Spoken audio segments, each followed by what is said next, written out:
Welcome YouTubers, it's a hot and sunny day here in Johannesburg, South Africa.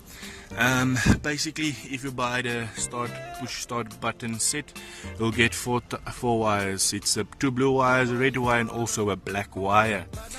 So how to install, it's quite easy. I'll quickly go through it with you, and then you also look cool by you having a start button.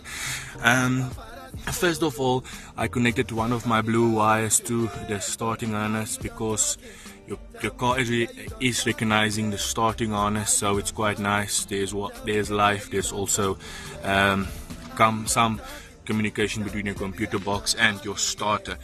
Then the other blue cable I connected to the black one, that's basically negative, and then I connected to the red wire.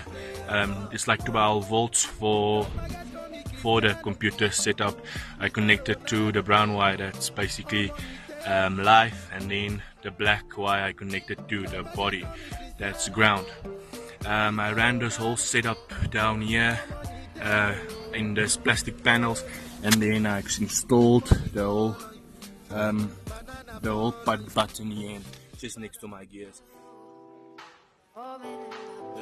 So basically I try to have the GTR look here, so it really functions. If you press the button, the car starts perfectly, and that's what I achieved. So any comments, any type of thing that you want to know or what you're struggling with, please leave a comment, subscribe, and let me try to help you.